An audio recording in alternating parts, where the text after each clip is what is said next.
Everyone, कैसे हैं आप सब। So this is day 23 of our UPSC CSE mains PYQ series. We are covering topics of economy and GS3 paper. In last video we discussed questions on inclusive growth. Today we are going to cover government budgeting PYQs. So 4 questions have been asked from this topic in the last 10 years, and the theme of all the 4 questions is different. So without wasting time, let us start our today's discussion. तो जो government budgeting पे जो 4 questions पूछे गए हैं वो आप screen पे देख सकते हो. पहला क्वेश्चन जो है वो 2021 में पूछा गया था, जो कि 10 मार्क्स का है. क्वेश्चन बात करता है कि आपको डिस्टिंग्विश करना है between capital and revenue budget, और फिर कंपोनेंट्स बताने हैं इन दोनों के. तो ये आप देख सकते हो कि बिल्कुल स्टैटिक से ही क्वेश्चन पूछा गया है कि आपको रेवेन्यू बजट और कैपिटल बजट के बीच में डिफरेंस बताना है, और इनके क्या क्या कंपोनेंट्स हैं वो आपको एक्सप्लेन करने हैं.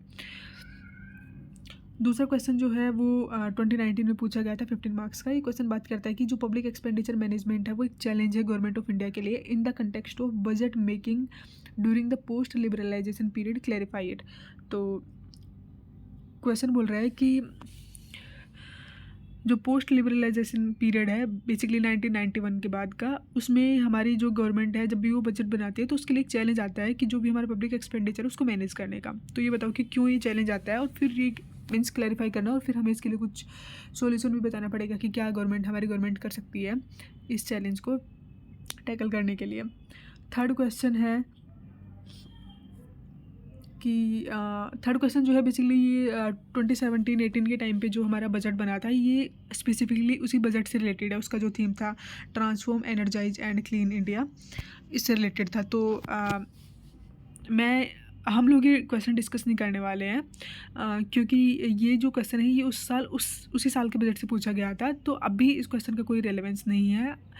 अगर मेरा क्वेश्चन यहाँ पर डालने का मेन मोटो ये था कि आप लोगों को थोड़ा आइडिया लग सके कि मेंस के अंदर जो मोस्टली जो क्वेश्चन पूछे जाते हैं वो उसी साल के करंट इवेंट से रिलेटेड होते हैं. जैसे कि 2017 में क्वेश्चन पूछा गया था, और ये 17-18 का जो बजट था उससे रिलेटेड था. तो अगर इस बार बजट से रिलेटेड क्वेश्चन पूछा जाएगा मीन्स 2026 में, तो वो 2026 का जो बजट होगा उससे रिलेटेड होगा, ना कि 2017-18 के बजट से. तो हम इस क्वेश्चन को डिस्कस नहीं करने वाले हैं. फोर्थ क्वेश्चन जो है वो जेंडर बजटिंग पे है कि women empowerment in India needs gender budgeting, और क्या रिक्वायरमेंट और स्टेटस है. तो सबसे पहले हम फर्स्ट वाला क्वेश्चन डिस्कस करते हैं. फर्स्ट वाले क्वेश्चन में हमें डिफरेंस बताना था कैपिटल बजट और रेवेन्यू बजट के बीच में. तो पहला जो बेसिस है हमारा डिफरेंस का वो है नेचर ऑफ ट्रांजैक्शन, कि दोनों में कैसे ट्रांजैक्शन होती हैं. तो जो हमारा कैपिटल बजट है वो एसेट्स क्रिएट करने से डील करता है, या फिर हमारी जो लाइबिलिटीज़ हैं उनको कम करने से. लेकिन जो रेवेन्यू बजट है वो गवर्नमेंट का जो रेगुलर इनकम और एक्सपेंडिचर वाला पार्ट है उससे डील करता है. दूसरा डिफरेंस ऑफ बेसिस क्या है, दूसरा बेसिस ऑफ डिफरेंस है कैपिटल बजट जो है उसका ऑब्जेक्टिव होता है कि वो लॉन्ग टर्म डेवलपमेंट पे फोकस करता है और कैपिटल फॉर्मेशन पे. लेकिन जो रेवेन्यू बजट है वो हमारी डे टू डे जो एडमिनिस्ट्रेटिव नीड्स उन पे फोकस करता है. थर्ड डिफरेंस है हमारा वो impact on assets and liabilities का. तो जो हमारा कैपिटल बजट है वो डील करता है कि हमारी क्या एसेट्स और लाइबिलिटीज़ में क्या क्या चेंज हो रहा है. लेकिन रेवेन्यू बजट जो है बेसिकली वो इन सब से डील नहीं करता है. फोर्थ है वो हमारा सोर्स ऑफ फाइनेंसिंग से रिलेटेड है. तो कैपिटल बजट जो है उसको कैसे फाइनेंस करोगे आप, वो बोरिंग से, लोन से, डिसइन्वेस्टमेंट से. लेकिन जो रेवेन्यू बजट है उसमें उसको आप फाइनेंस करोगे through tax and non tax revenue. ये हम इसके कंपोनेंट्स में पढ़ेंगे आगे, जो यहाँ पे हमने लिख रखे हैं.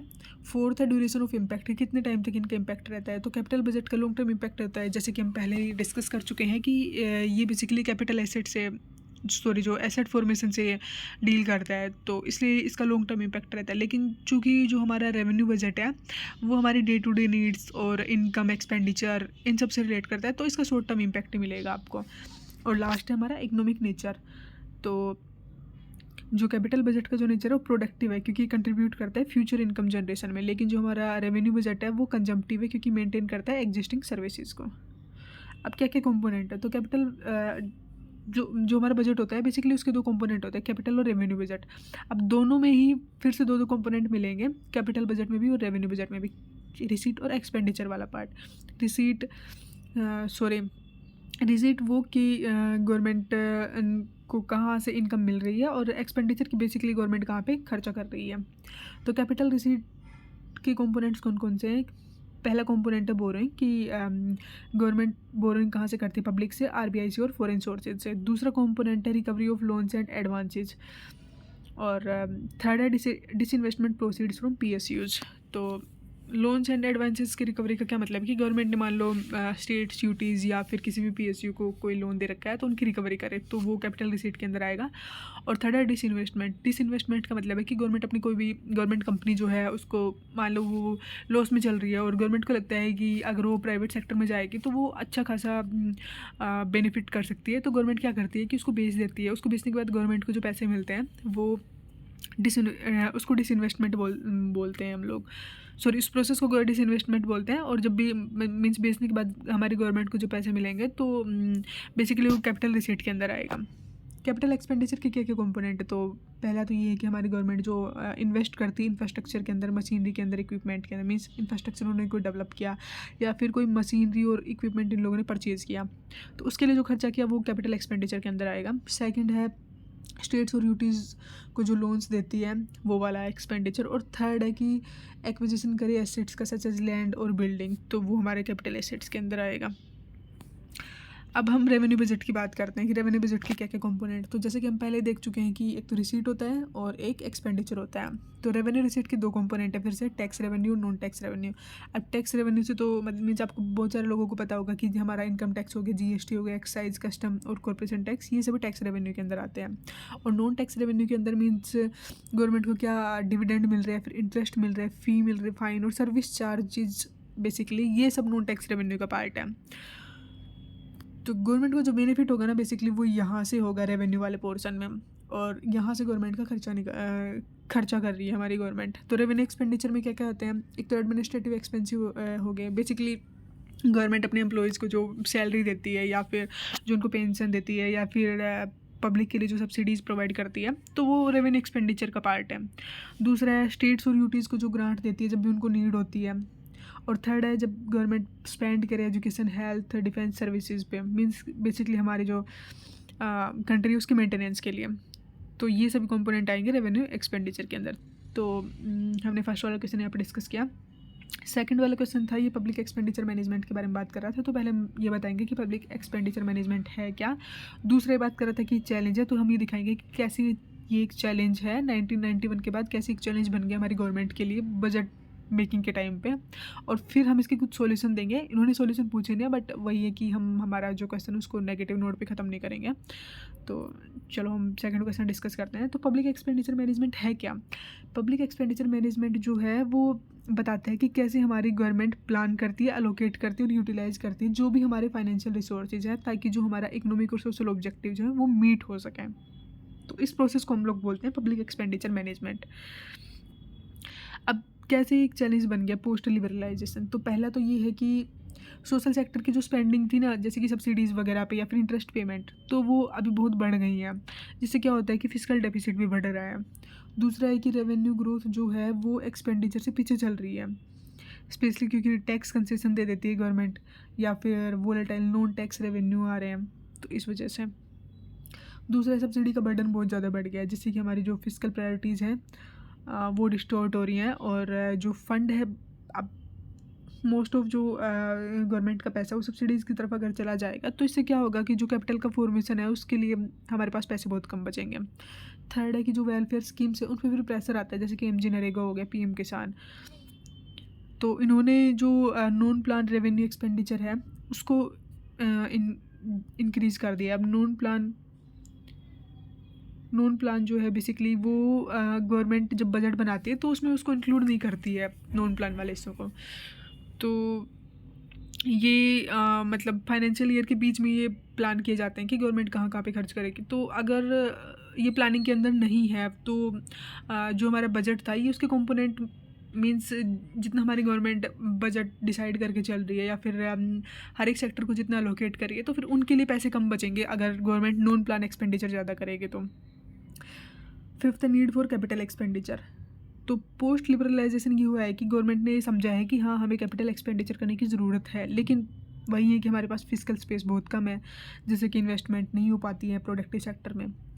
सिक्स्थ है कि जो हमारा fiscal responsibility budget management act आया है और फाइनेंस कमीशन, इनके अंदर जब से रिफॉर्म आया है तो इन्होंने टेंशन क्रिएट कर दी है over resource sharing and fiscal autonomy among states.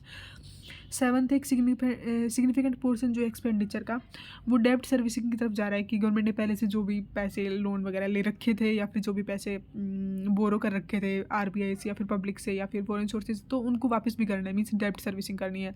तो बहुत सारा एक्सपेंडिचर उधर हो जाता है, तो जिससे कि फ्लेक्सिबिलिटी कम रहती है गवर्नमेंट के पास कि वो बजट में एलोकेट कर सकें। एट्थ है कि इनएफिशिएंसी और लीकेज होता है जब भी मतलब सब्सिडीज या फिर गवर्नमेंट कोई भी पॉलिसी इम्प्लीमेंट करती है, तो काफ़ी सारा जो गवर्नमेंट के रिसोर्सेज हैं वो लीकेज हो जाता है, तो इससे जो इफ़ेक्टिवनेस है वो कम हो जाती है पब्लिक स्पेंडिंग की। और लास्ट है कि जो ग्लोबल इकोनॉमी है वहाँ पे भी काफ़ी वॉलेटिलिटी चल रही है, जैसे कि ऑयल प्राइसेस में फ्लक्चुएशन चल रहा है, ग्लोबल रिसेशन आया था 2008 के टाइम पे, और अभी रिसेंट में कोविड भी आया है। तो इन सब चीज़ों की वजह से भी जो बजट फोरकास्टिंग है और एक्सपेंडिचर प्लानिंग है वो ठीक तरीके से नहीं हो पाती है। तो ये कुछ चैलेंजेस हैं आफ्टर 1991 हमारी गवर्नमेंट के लिए during the budget making process. अब गवर्नमेंट क्या कर सकती है, मीन्स क्या सोल्यूशन हम प्रोवाइड कर सकते हैं। तो पहला ये है कि आप आउटकम बेस्ड बजटिंग कीजिए कि जिन सेक्टर्स को से आपको लगता है कि अच्छा खासा आउटकम मिलेगा वहाँ पे आप उन सेक्टर के लिए आप बजट में अच्छा खासा एलोकेट कीजिए। दूसरा है कि आप रेशनलाइज कीजिए सब्सिडी, मीन्स जो मोस्ट वल्नरेबल लोग हैं या फिर जिन लोगों को एक्चुअल में नीड है उनको आप टारगेट कीजिए और उनके लिए सब्सिडीज़ प्रोवाइड कीजिए। थर्ड है कि आप इंक्रीज़ कीजिए capital expenditure for infrastructure led growth, क्योंकि अगर इंफ्रास्ट्रक्चर अच्छे से होगा तो फिर अगर इंफ्रास्ट्रक्चर अच्छे से होगा तो हमारी जो कंट्री की ग्रोथ है वो अच्छे से हो पाएगी। फोर्थ है ये कि आप स्ट्रेंथन कीजिए फिस्कल डिसिप्लिन को अंडर अपडेटेड एफआरबीएम फ्रेमवर्क, कि आपने जो भी टारगेट्स किसी साल के लिए रखे हैं आप उनको ध्यान में रखते हुए और फिर काम कीजिए। इससे ये होगा कि गवर्नमेंट का जो बजटिंग का जो बैलेंस है वो ख़राब नहीं होगा और गवर्नमेंट जो है अपना जो भी बजट है उसको इफेक्टिवली यूज़ कर पाएगी। और लास्ट है कि आप जैसे हमने यहाँ पे बात की थी कि लीकेजेस वगैरह होते हैं, तो इसके लिए आप ट्रांसपेरेंसी को एनहेंस कीजिए। और क्या कर सकते हैं आप डिजिटल एक्सपेंडिचर कर मॉनिटरिंग सिस्टम्स का यूज़ कर सकते हैं, ताकि आपको पता चले कि कहाँ कहाँ पे और कब कब कितना एक्सपेंडिचर हुआ है और कोई लीकेज हो रहा है तो क्यों और कैसे हो रहा है। तो सेकंड वाला क्वेश्चन यहाँ पे एंड होता है। अब हम थर्ड क्वेश्चन पे आते हैं। थर्ड क्वेश्चन है हमारा फोर्थ क्वेश्चन है हमारा जेंडर बजटिंग को लेके, कि वुमेन एम्पावरमेंट जो इंडिया के अंदर उसको नीड है जेंडर बजटिंग की। अब देखिए ये क्वेश्चन ये यहाँ पे एक स्टेटमेंट दे रखी है तो आपको इसको एड्रेस करना पड़ेगा। वैसे तो क्वेश्चन यहाँ से स्टार्ट हो रहा है कि रिक्वायरमेंट और स्टेटस क्या है जेंडर बजटिंग का, बट अब ये स्टेटमेंट दे ही इसलिए रखी है कि आपको इसको एड्रेस करना ही पड़ेगा, चाहे आप ऐसा नहीं कर सकते कि आप इसको सिर्फ इंट्रो में इंट्रोड्यूस करके रह गए। नहीं, आपको जो आपका बॉडी पार्ट है वहाँ पे इसके लिए 3 से 4 पॉइंट मेन बॉडी पार्ट में इसके लिए लिखने पड़ेंगे, मीन्स इसको अच्छे से एड्रेस करना पड़ेगा कि क्यों वुमेन एम्पावरमेंट के लिए क्यों जेंडर बजटिंग की ज़रूरत है, और फिर हम बताएंगे कि क्या इसकी रिक्वायरमेंट है और क्या इसका स्टेटस है। तो चलो अब हम इसको डिस्कस करते हैं। 10 मार्क्स का क्वेश्चन है जो कि 2016 में पूछा गया था। तो पहले हम जेंडर बजटिंग की एक डेफिनेशन दे देते हैं। जेंडर बजटिंग एक स्ट्रेटजी है जो कि फिस्कल पॉलिसीज़ और एडमिनिस्ट्रेशन का यूज़ करती है ताकि आप प्रमोट कर सको जेंडर इक्वालिटी और development of women and girls. Means आप पॉलिसीज़ और एडमिनिस्ट्रेशन का यूज़ करिए ताकि आप जेंडर इक्वालिटी को प्रमोट कर सको और वुमेन और गर्ल्स का डेवलपमेंट अच्छे से हो सके। अब क्यों वुमेन एम्पावरमेंट को ज़रूरत है जेंडर बजटिंग के, तो सबसे पहले तो ये है कि बजट जो है वो ब्रिज कर देता है जो जेंडर गैप है उसको in access to resources education and employment, क्योंकि गवर्नमेंट अपनी पॉलिसीज़ में लेके आएगी कि अच्छा मतलब जो वुमेन वाला जो सेक्टर है उसमें बेसिकली कुछ गैप्स रह रखे हैं तो वो उनको ध्यान में रख के फिर अपनी पॉलिसीज़ बनाएगी। दूसरा ये इंश्योर करता है कि जो पब्लिक एक्सपेंडिचर है वुमेन सेंट्रिक नीड्स के लिए उसको अच्छे से एलोकेशन मिले, मींस बजट में उसके लिए जो भी अमाउंट है वो अलॉट हो और फिर एक्सपेंडिचर किया जाए। थर्ड है ये प्रमोट करता है इंक्लूसिव ग्रोथ को by integrating women into development planning. और फोर्थ है ये अकाउंटेबिलिटी को इम्प्रूव करता है, गवर्नमेंट की अकाउंटेबिलिटी को टुवर्ड्स जेंडर आउटकम्स। अब जेंडर बजटिंग इफेक्टिव तरीके से हो उसकी क्या क्या रिक्वायरमेंट्स हैं। तो बजटिंग के लिए आपको पता ही है कि डेटा होना चाहिए आपके पास, तो जेंडर डिसएग्रीगेटेड डेटा होना चाहिए, ताकि जो इम्पैक्ट है स्कीम्स ऑन वुमेन का वो आप अच्छे से असेस कर पाओ। दूसरा है कि आप डेडिकेटेड जेंडर बजटिंग सेल्स बनाइए मिनिस्ट्रीज और डिपार्टमेंट्स के अंदर। थर्ड है कि आप कैपेसिटी बिल्डिंग कीजिए ऑफिशियल्स का, मीन्स आप उनको ट्रेनिंग प्रोवाइड कीजिए फॉर जेंडर सेंसिटिव प्लानिंग के लिए। और फोर्थ है कि आप स्ट्रॉन्ग मॉनिटरिंग मैकेनिज्म कीजिए linking funds to measurable outcomes. तो ये कुछ पॉइंट थे जो कि ये बताते हैं कि इफेक्टिव जेंडर बजटिंग के लिए क्या क्या रिक्वायरमेंट है, कि आपके पास अच्छा डेटा होना चाहिए, आपके पास मिनिस्ट्रीज और डिपार्टमेंट्स में सेल्स होने चाहिए जो कि सिर्फ इसी काम के मीन्स जेंडर बजटिंग के ऊपर ही काम करें। फिर आपके पास अच्छे ऑफिशियल्स होने चाहिए, मीन्स उनको आप अच्छी ट्रेनिंग दीजिए। और लास्ट में फिर आप स्कीम इम्प्लीमेंट करने के बाद उसकी अच्छे से मॉनिटरिंग कीजिए, ताकि आपको पता चले कि उसके अच्छे से आउटकम्स आ रहे हैं नहीं आ रहे। लास्ट है कि आपको स्टेटस बताना है जेंडर बजटिंग का इंडिया में क्या स्टेटस है। तो ये जेंडर बजटिंग जो है 2005-06 में इंट्रोड्यूस किया गया था, और अब इसको यूनियन और स्टेट बजट जो है वहाँ पे इंक्लूड कर दिया गया है। मीन्स जो भी हमारा एनुअल बजट होता है वहाँ पे अलग से जेंडर बजट जो है वो इंट्रोड्यूस किया जाता है। सेकंड है कि जो स्कीम्स है जैसे कि बेटी बचाओ बेटी पढ़ाओ, MG नरेगा, PMMVY, उनका स्ट्रॉन्ग जेंडर कॉम्पोनेंट्स हैं। थर्ड है कि अराउंड 5% जो टोटल एक्सपेंडिचर है वो जेंडर रिलेटेड स्कीम्स के लिए ही उसका जाता है, मीन्स 5% जो बजट है वो इन्हीं स्कीम्स के लिए अलोकेट किया जाता है। और लास्ट है कि इसमें अभी भी कुछ चैलेंजेस, मीन्स अच्छा कर रहा है जेंडर बजटिंग में, अच्छा काम हो रहा है वुमेंस के लिए, बट स्टिल कुछ चैलेंजेस है, जैसे कि वीक इंप्लीमेंटेशन हो गया, पुअर डेटा हो गया और लिमिटेड इवेल्यूशन हो गया। तो हमने ये तीनों क्वेश्चन डिस्कस कर लिए हैं।